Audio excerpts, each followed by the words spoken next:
Hi there. Welcome to another edition of the Forbidden Limb podcast. I'm your host, Richard New, and as always, I'm joined by Jeremy Commander and Brian Hink.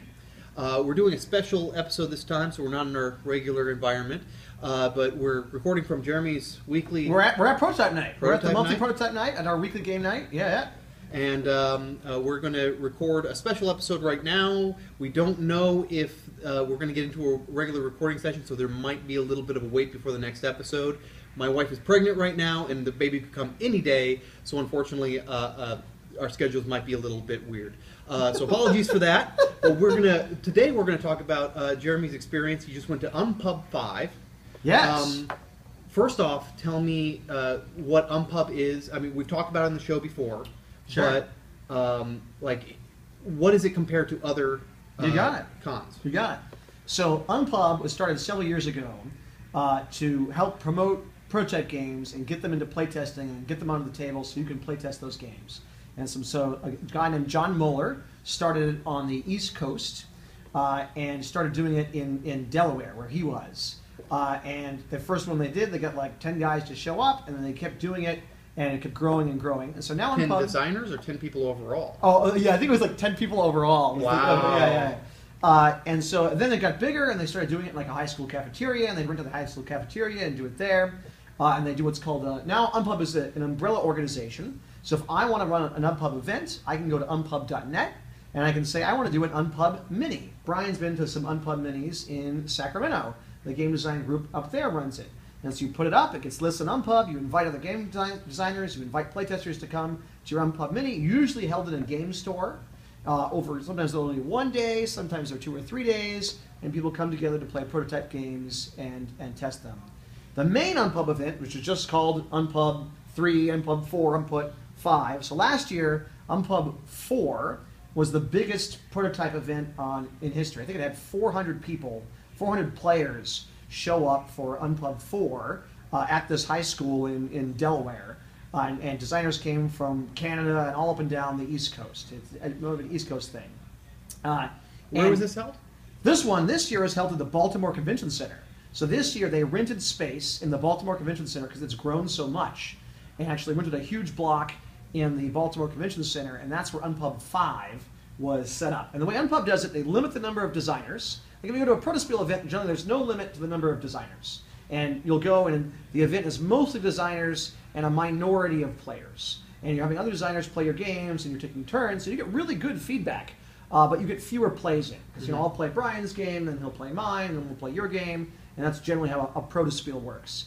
Unpub really tries to draw in the players from the public.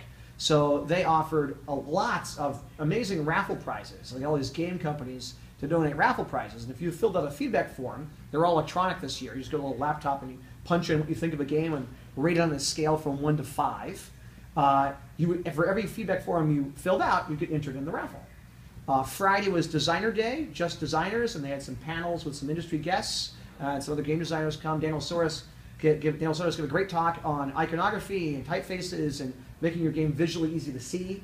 And then they had the State of the Industry panel with like 6 people from Ad Magic and Eagle and Gryphon and Chris Kirkman from Dice Hate Me. And then they had Mike Fitzgerald and Richard Lanius do like a game designer panel on Friday. Sounds like a full-fledged con. It is. This one was a full-fledged con. All right. It was. I can kind of help with that a little bit too. Please. So a normal convention is mainly about published games. Right. And everything that goes along with it too.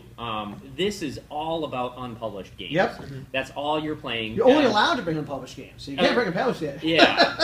At a certain point, it sounds like they do go to like it's a free for all. You can play after like I don't know After 7 8 p.m. or After 8 is something. open play. And just a question then, what would happen on a game like yours? You're doing the Bombers and Traders expansion to your game. Yep. Would you be able to bring that there? Technically, that's not published yet. Yeah. Okay. It's on Kickstarter. Even though, guessing like, there's it's on an Kickstarter. original- No, that's it's allowed. okay. That's from my understanding of the rule, that's allowed. If it's not out yet, then you could bring it. And so one of the cool things, you hit on a pretty good point that they try to bring in a bunch of players. Yes. And a lot of other kind of prototype events are a lot of designers. Like the one we're at Prototype Night right now. I'd say half the people are, Yep. are designers of some kind, Yep. maybe even more. And you get one type of feedback from them, but then you get an entirely different type of feedback, and actually a far more important. So I guess it's up for debate, but I think, especially if you have Brian makes social games. yeah. Not everybody likes social games. In fact, a lot of people hate games where you're supposed to bluff or lie or the hidden identity thing, and so it can be hard to test those with our designers because like half the designers may hate that format of game right out of the gate. Yeah. And so, like, a couple of the games that we're working on, we've gotten a bunch of feedback from actual designers, and that has been great.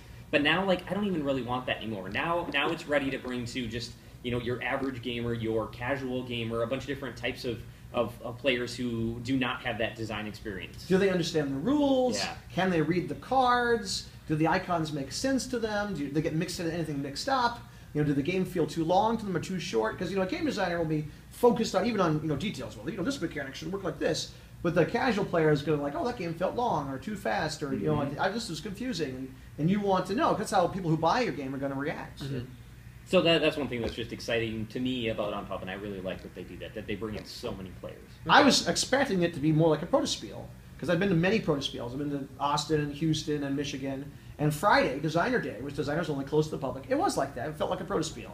And so Saturday, I'm on California, I want to sleep in. So I sleep in, I don't get there till like noon on Saturday. And the place is jumping, it's hopping, it's swarming with players. I couldn't believe it. So I estimate I think there were 70 designers. There was somewhere between 500 and 1,000 players over the weekends. Wow. Saturday, like if I was at my table, there was people coming to play my games. Like I had to could you guys wait a few minutes so I can go to the bathroom? I was just swarmed the whole time. Good problem to have. Oh man, it was awesome. So let me ask you a question. So give me one thing, more if you'd like, that they did that you hadn't seen before at another type of prototype night that you think worked really well for them. Can you think of anything? So they do this thing where you only get raffle entries for filling out the feedback form electronically. They had a big raffle of valuable prizes from lots of publishers. They brought in a lot of publishers to sponsor the thing. They got lots of sponsors to pull this off. They have a big budget compared to, say, a Protospiel thing. And then they had a sound system, and then when they did the drawings, which was every couple hours, they would announce, okay, here the winners are, blah, blah, blah, blah, blah. And that was kind of a reminder to people to like, hey, you should go fill out your feedback form because you can win too. And that encouraged people to do that written feedback. And the written feedback is anonymous, so people tend to be more honest with you, which is very nice. And they rate your game in a variety of metrics on a scale of 1 to 5. Okay. Very cool. So one thing I was worried about with this one is that they are getting bigger. So they did a Kickstarter campaign actually for this one to get some funds for it. And so that bigger venue, like yeah, and probably that was to put down like a deposit on the convention center. Yeah, okay. That's expensive. And I'm sorry, you said it was in Baltimore. Baltimore Convention Center. Yeah. Okay, and the year before it was in Canada. The year before it was in Delaware, in like a high school. Okay. Yep. Does it move from? They outgrew the high school. Yeah. Okay. So they had a bigger. So they went to the Baltimore Convention Center, and they're probably going to do that again next year for Unpub 6, probably. But they've outgrown. They have to get a whole hotel ballroom or a convention center now, given the size of the event. Okay. And so that kind of leads me to my question. What I was worried about here was that they might be growing too fast. I mean, this is much bigger than last year.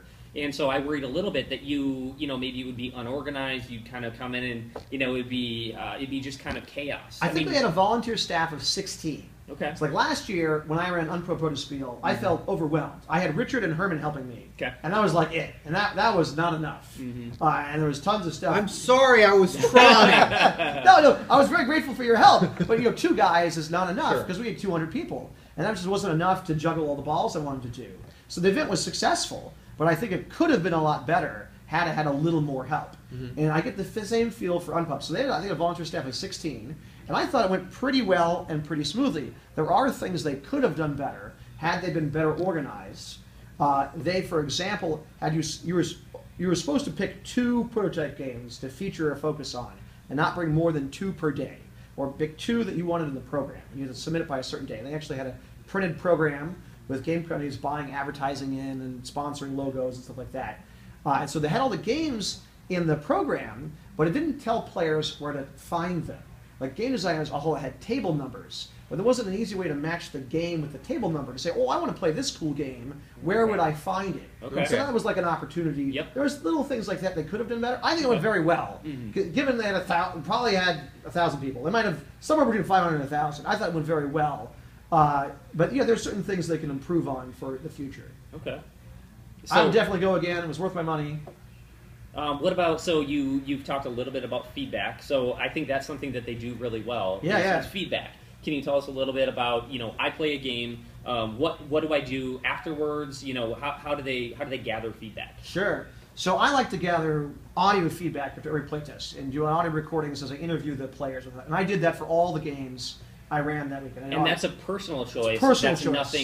that's not an Unpub. That's not there, yeah. That's a Jeremy. Unpub used to do their official feedback form. It was a one-page form, and it had these metrics across the top. You would rate from 1 to 5, and then it'd ask you like 3 or 4 questions. So not too much to fill out down below. You say used to. Do they used do to. something different now? I think they might have had paper forms, so they're really trying to go paperless this year. So I'm supposed to put my games in the database before I go.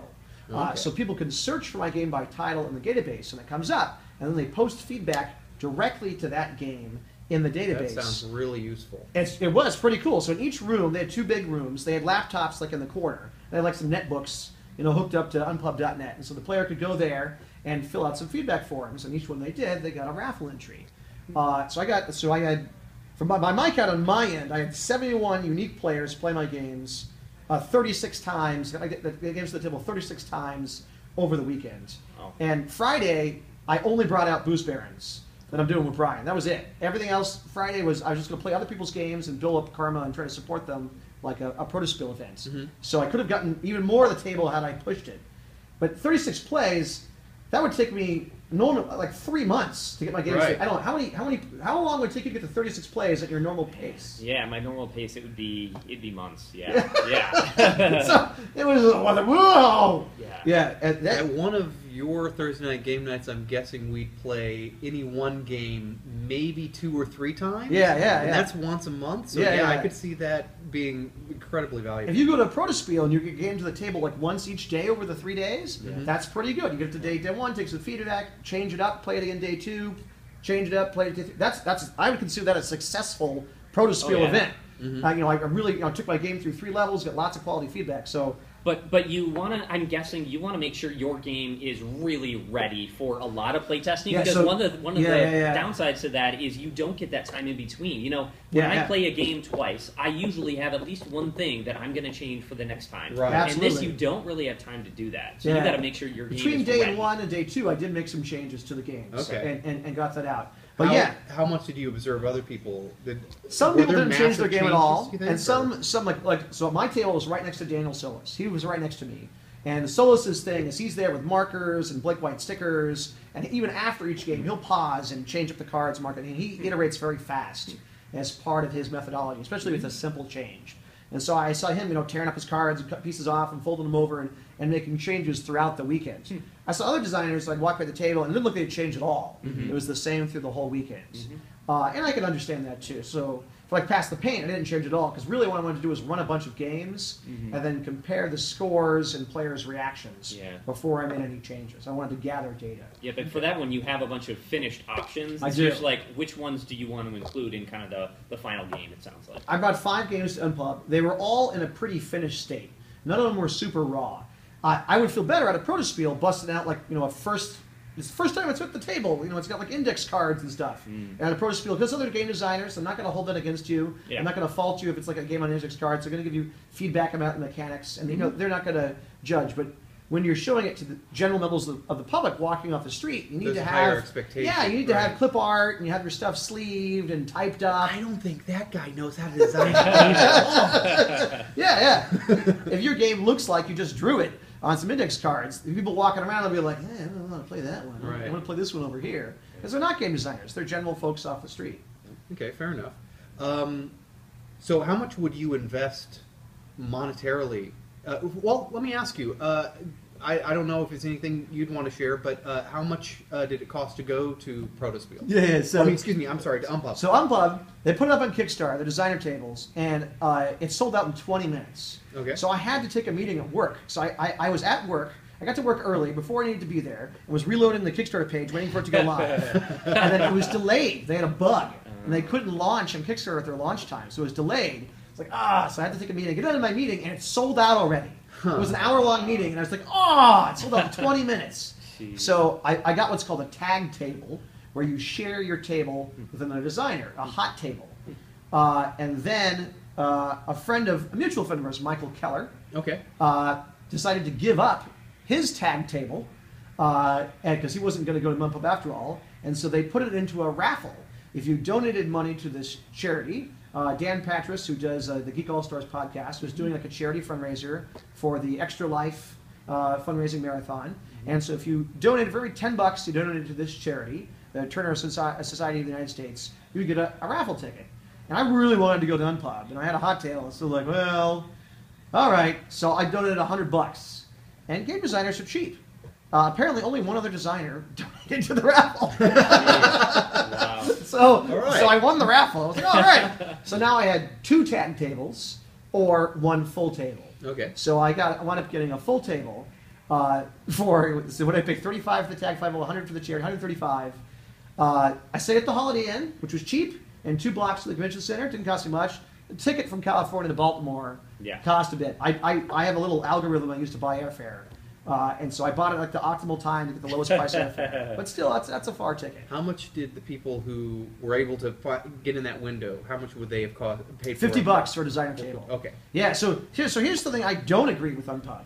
So a lot of the protospiels do variable pricing. So if you register later, it costs more money than if you register early, before they have to do the deposit and plan out what they're going to do. And the variable pricing also allows people to get in. So I think if you have way more demand, you either have to do variable pricing or you need to do a lottery. So Comic-Con does a lottery. Lots of people want to go to Comic-Con, can't get in. You win the lottery, you win the lottery and can buy a ticket at the flat rate, or you don't. Because you need money to pull off events like this, especially as you grow, to rent a hotel ballroom or a convention center, I honestly think you should do variable pricing. And say, hey, the first 20 designer badges are going to be $50. And after that, they're going to go up to $100 or $200. If you really want to come, you can do that, and you're going to help pay our budget so we can get there. And a publisher like Brian may say, well, I'm going to write that off as a sponsorship for that event. And he may be willing to pay at a higher level than the game designer. It's like, I don't know. So now you have both. You have both opportunities to fund your event. And so Unpub was asking for donations there because they weren't sure if they're going to be within budget. After the Kickstarter and after the sponsors, they may still be over budget with everything that they did. And so last year for Unpub Protospiel San Jose, we went $50 over budget when all was said and done, after I wrote off the sponsors and the designer badges. And so I paid $50 out of, like $54 out of pocket. And I was okay. My goal is to break even. So because otherwise it's not sustainable. You can't do it the next year. If you lose a bunch of money, you're not going to want to do it again the following year. Yep. So you got a ton of playtests in. I did. I mean, if I would have gotten that many playtests in for my games, I would call what you just described well worth it. Yes. Well worth it. Yes, worth every cent. Yeah. So you feel the same way, that it was well worth the money, the plane ticket, the hotel, you know. If I had only one game, and I was coming all the way from California, maybe not. But I got all 5 games to the table at least once. I got Booze Baron on the table once. I got Secret Society on the table once. I got Bandit Brag on the table 2 or 3 times.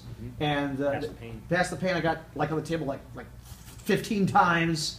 And so Insider Trading, I got the table a whole bunch of times. That was really popular because people are walking around, casual players, and they're like, ooh, a 5-minute game? We want to play that one. I'm like, okay, here's play for 5 minutes. We like that. We want to play again. Like, all right, play again. Like, oh, we want to play one more time. Like, all right, play again. And that was like 20 minutes. I'm imagining the guy at the table next to you with a 3-hour game, sitting there going, I wonder what I can take out.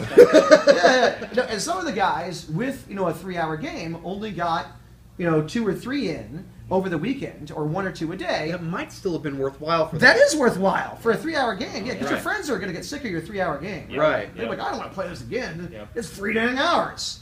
So, now, curious. Okay, the as far as the investment goes, then, what would you say? Do you get have you seen people get a better return on having more professional stuff? Would it be worth going to, say, the board game, or one of the many sites that we've talked about for print on demands? Yeah, print on demands, and getting a nice copy out before you go, or would it be? People didn't seem too picky about that. I mean, Okay. I had Insider Trader was just like clip art stuff. Mm-hmm. So I think your stuff needs to be typed, not handwritten, so it's legible. You should try to iconography things, and not hand drawn or stuff like that. I don't think you have to go so far as to do print on demand for that. I mean, like Solus, because he illustrates really fast, he was, a sleeved over card, so he could pull it out of the sleeve and write on it and change it and sleeve it back in because he planned to take changes. If you are testing, let's say Bombers and Traders, late stage, and Brian's really like, I'm testing this for balance, I'm testing this for rules, for player reactions, and I'm hoping I don't have to make any changes. I'm hoping it's ready. Yep. And this is the acid test. Print on demand would make total sense for that, because then the game looks really nice and really sharp.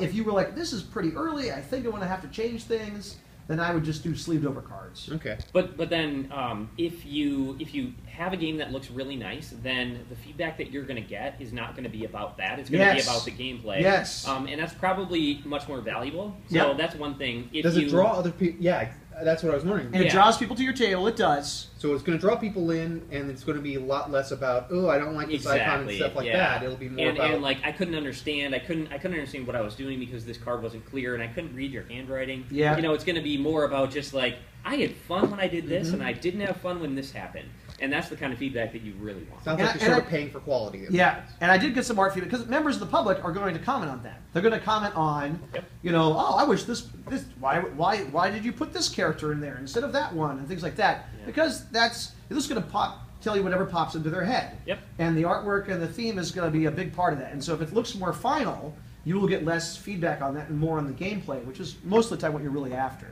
So we've talked about feedback, and can you maybe just give us an example of some kind of feedback that you get? Is it only numbers? Is it is it just like somebody who types in a whole paragraph about your game, or can you give us an example of that? You got it. So the various games, they've got various scores. They go on a score from 1 to 5, and Unpub asks players to rate game length, learning ease, decisions, downtime, interactivity, originality, and fun.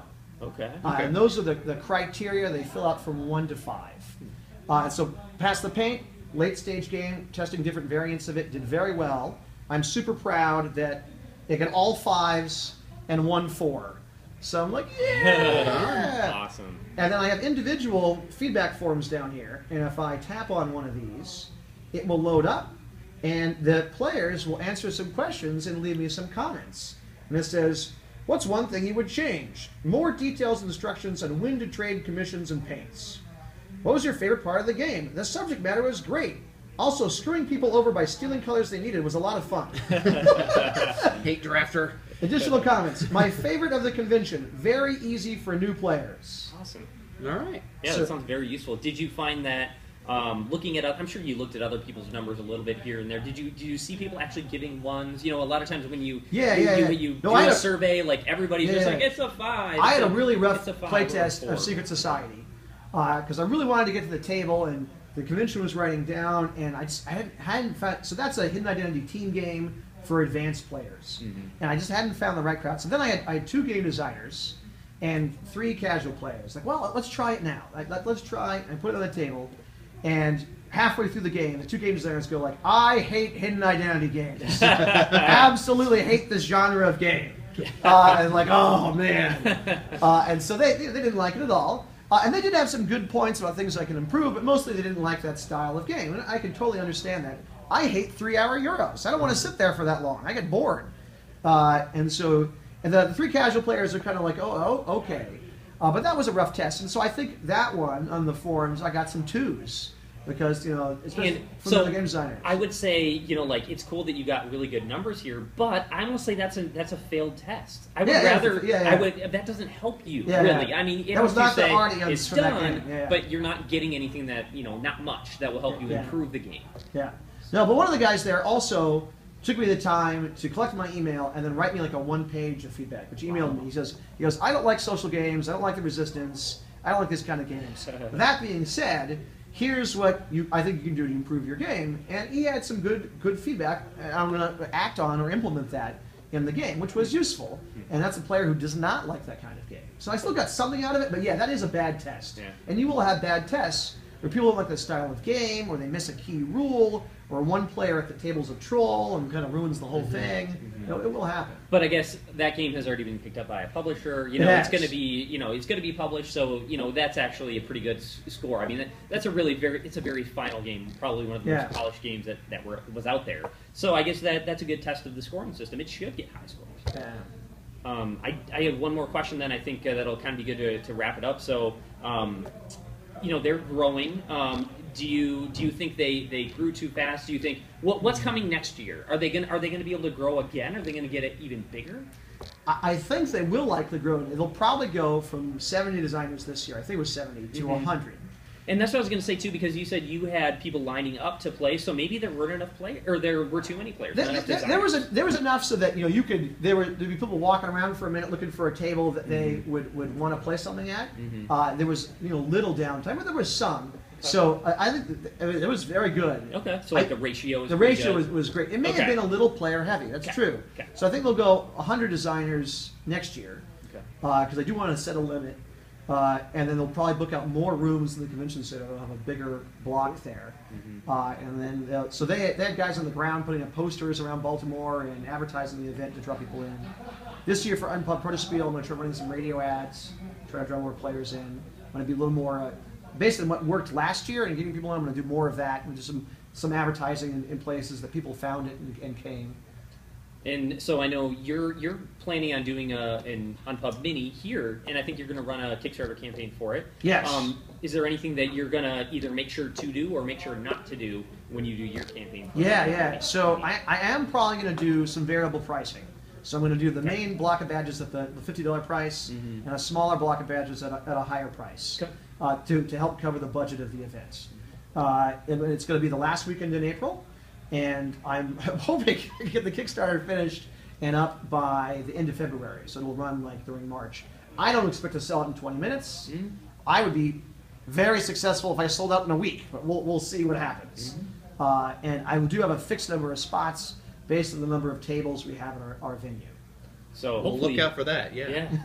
Hopefully that can be kind of the Unpub of the West, because I absolutely love, you know, everything I've heard about Unpub, but it's so far out there really from California that it's so hard for me to get out there and go. So. If you were thinking about going to one, you could find an Unpub Mini in your area or host one. Yeah. You know, there's instructions on Unpub.net about how to put together your own Unpub Mini. Yeah. Or if you're looking to travel to one to see how it's done, Texas. It's central for a lot of the country. There's Protospiel Austin and Protospiel Houston. I've been to both. I thought they were both great. Lower hotel prices, right? Yeah, cheaper hotel prices. Or the one in Michigan, usually, because it's usually not in a real ritzy area, the hotel prices aren't too bad. Okay. Because think how many people out there host game nights, maybe even go game weekends or big game events, and you know, this is such a good way, especially if you have designers, you know, you're a designer or you have designers in your group, to start out and go take it to the next level, you know, be a little more organized and have it be almost a mini convention, you know, especially if it's something that I think a lot of people would be interested in maybe having their own convention one day. You know, this is just like a perfect way to help with the Unpub structure, you know. Thank you all for joining us today. I've been your host, Richard New, and I'm here as always with Brian Hink and Jeremy Commander. Apologies if I had to cut this in because we had a slight camera malfunction, so I'm doing this outro from a different angle. Shooting on location is hard. Please contact us if you have anything you'd like us to talk about. We'll be back as soon as we possibly can. You can contact us at theforbiddenlim@gmail.com. Until then, I'll see you guys across the table someday.